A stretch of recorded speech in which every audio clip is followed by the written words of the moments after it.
सर्वप्रथम सर्व स्वामी भक्तांचे पुन्हा एकदा खूप खूप मनापासून स्वागत आहे. स्वामी भक्तांनो, आज आपण परभणी येथील रहिवासी असलेल्या या स्वामी सेकरी ताईंचा खूप रोमांचक असा अनुभव त्यांच्या शब्दामध्ये बघणार आहोत. चला तर मग या सुंदर अशा अनुभवाला सुरुवात करूया.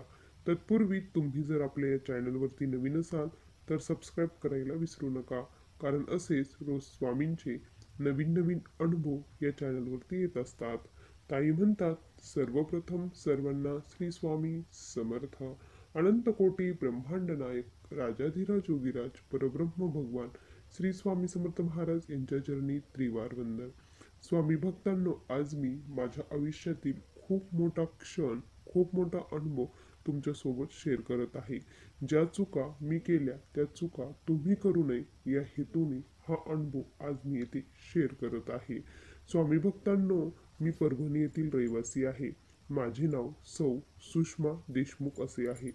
स्वामी भक्तांनो, आज मी जे काही सांगणार आहे त्यातील एक एक शब्द हा खरा आहे. स्वामी भक्तांनो, गेल्या 5 वर्षापासून मी स्वामींच्या सेवेमध्ये आहे. मी स्वामींच्या सेवेमध्ये का बरं आली, तर मला संतान प्राप्ती होत नव्हती. स्वामी कृपेने मला संतान प्राप्ती व्हावी, मला अशी खूप इच्छा होती. त्यासाठी मी स्वामींची सेवेमध्ये आली होती. मला स्वामींची सेवा माझ्या मैत्रिणीने सांगितली होती. आमचे कायम कंटिन्यू फोन व्हायचे आणि ती मला फक्त स्वामींचं सांगत बसायची. मला सुरुवातीला खूप बोर व्हायचं की हिला फोन केला की हिने सारखी स्वामींचं मला सांगत असते, म्हणून मी तिला टाळण्याचा प्रयत्न करायची. पण तिचा होऊन मला फोन यायचा, कारण स्वामींना मला त्यांच्या सेवेमध्ये घ्यायचं होतं. म्हणूनच स्वामी कुणाच्या मार्फत माझ्यापर्यंत पोचवत होते. आणि मग एक दिवस असंच वाटलं की ही एवढी सांगत आहे म्हणून आपण करावं. आणि त्याचमध्ये मी मोबाईलवरतीही खूप सारे व्हिडिओ बघितले. म्हटलं खूप सारे म्हणजे माझ्यासमोर असे अनुभव आले ना, की म्हणजे ज्यांना संतान प्राप्ती झाले असेच अनुभव माझ्यासमोर स्वामींनी त्यावेळेस दिले. त्यावेळेस मला वाटलं आणि मग मी स्वामी सेवेमध्ये आली.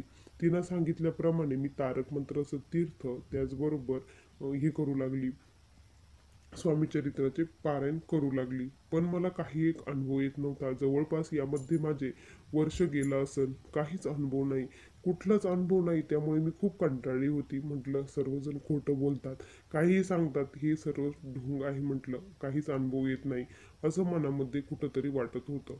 आणि मग मी तिचाच मला गुरुवार होता त्या दिवशी फोन आला की काय ग, काय चाललं, असं म्हणजे रेग्युलर सारखा फोन आला. तर मग बोलता बोलता पुन्हा विषय निघाला स्वामी सेवेविषयी. तर मी तिला म्हटलं की मी आता खूप कंटाळले ग, मी नाही करू शकत. म्हटलं स्वामीही माझं ऐकत नाही, म्हटलं मला काही होणार नाही असं मला वाटतं, असं मी तिला म्हटलं. तर ती मला म्हटली की तू मला सांग म्हणे, नेमकं तू सेवा कशी करतेस. तर तिला म्हटलं काय नाही, मी 3 अध्याय वाचते, त्यानंतर तारक मंत्र घेते आणि नामजप करते. म्हटलं एवढी सेवा तर करते. तर ती म्हणे मला एक सांगते का. तर मी म्हटलं हो सांगते. तर म्हणे तू जेव्हा सेवा करते म्हणे, तू किती मनापासून सेवा करते हे मला अगोदर सांग म्हणे. तर तिला म्हटलं की तुला खरं सांगू का, मी जेव्हा ती सेवा करायला बसते ना, तर माझं मन तिथं अजिबात नसतं. म्हटलं माझं मन कुठेतरी भरकटलेलं असतं, मी वेगळ्याच विचारांमध्ये असते आणि ती सेवा मी करत असते. म्हटलं तर ती म्हणे ही तुझी सर्वात मोठी चूक होत आहे म्हणे. तू करायचं म्हणून करते आहेस म्हणे, फक्त नामापुरतं करते, त्यामुळे तुझी इच्छा ही पूर्ण होत नाहीये म्हणे. तू एक काम कर म्हणे, अशी सेवा कर, अशी भक्ती कर म्हणे, की म्हणजे तुझं मनाला आपोआप शांती लाभली पाहिजे. अशी सेवा आपल्याकडून घडली पाहिजे. मनाला ते कळालं पाहिजे, आपण काय वाचतो आहे, काय बोलतो आहे, हे जर मनाला कळालं तर समजायचं की आपली सेवा ही योग्य पद्धतीने चालू आहे. तुला जर आळस येत असेल, जांभळी येत असेल, झोप येत असेल, कंटाळा येत असेल, तिथे बसू वाटत नसेल, तर त्या सेवेला काही एक अर्थ नाही. ती सेवा झिरो समजली जाते.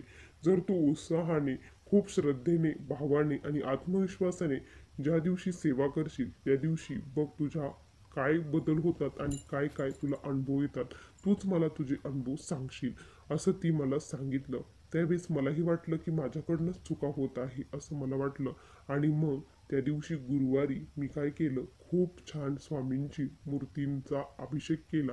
त्यानंतर स्वामींची मूर्ती पाटावरती ठेवली, खूप छान पूजा मांडली, फुलांनी सजवलं. इतकं छान प्रसन्न वाटत होतं. धूप दीप लावला, त्यानंतर इतकी मनापासून मी स्वामींचा तारक मंत्र 11 वेळेस बोलली. त्याचं तीर्थ मी घेतलं आणि त्या एक एक तारक मंत्राच्या तीर्थाचा म्हणजे अशा तारक मंत्राचा एक एक अर्थ मी समजून घेतला. जसं जसं मी ते गेली समजून घेत गेली, मनापासून म्हणत गेली, डोळे बंद केले.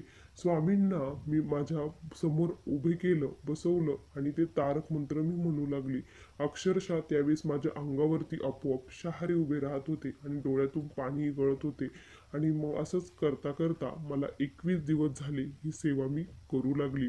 अशाच प्रकारे मी सेवा केली आणि डॉक्टरांनी आम्हाला स्पष्टपणे सांगितलं होतं की तुम्हाला संतान प्राप्ती ही होऊ शकत नाही. तुमच्या जी काही हे ओहरी आहे त्यामध्ये प्रॉब्लेम आहे असं डॉक्टरांनी सांगितलं होतं. त्यावेळेस मलाही कुठंतरी वाटत होतं की हे अशक्य आहे, पण स्वामींचा जो मंत्र म्हटले त्यावेळेस वाटलं शक्य होऊ शकतं. आणि हे तारक मंत्र तीर्थ 21 दिवस मी आणि माझे मिस्टर आम्ही दोघेही पिलो. त्यानंतर काय झालं स्वामी भक्तांनो, माझी MC ही रेग्युलर नव्हती. मला कधी 3 महिने व्हायचे, 4 महिने व्हायचे, त्यामुळे आम्हाला काही कळालंच नाही. त्या दरम्यान काय झालं की आम्ही मठामध्ये कधीतरी जायचो आणि मठामध्ये एक दिवस गेलो तर तिथे कळालं की नाईट सेवेसाठी दिंडोरीला जाणार आहे आणि तिथं भैरवचंडी होणार आहे. आणि तिथे सांगितलं, तिथले एका महिलेचा खूप सुंदर अनुभव सांगितला आणि मग मलाही वाटलं की आपणही जावं. मिस्टरांना म्हटलं की आपण या सेवेसाठी जाऊया.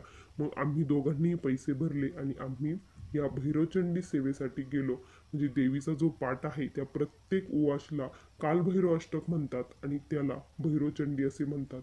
आणि अशा सेवेसाठी आम्ही दोघंही गेलो. तिथे गेल्यानंतर सेवा सुरू झाली आणि अचानक माझ्या पोटामध्ये फार दुखू लागलं. इतकं दुखत होतं ना पोटात की काय करावं तेच कळत नव्हतं. इतका प्रचंड त्रास मला होऊ लागला होता. मग काय झालं की मग घरी आलो. पूर्ण पाठ होईपर्यंत माझ्या पोटात दुखत होतं. मग मी असंच पाठ केला, अशीच सेवा केली बसून. एक दिवस पूर्ण लागला आम्हाला या सेवेला. त्यानंतर घरी आलो. घरी आल्यानंतर जेव्हा म्हटलं आता माझा त्रास वाढत आहे तर मिस्टर म्हटले आपण सोनोग्राफी करण्यासाठी जाऊया. म्हणून आम्ही सोनोग्राफी करायला डॉक्टरांकडे गेलो.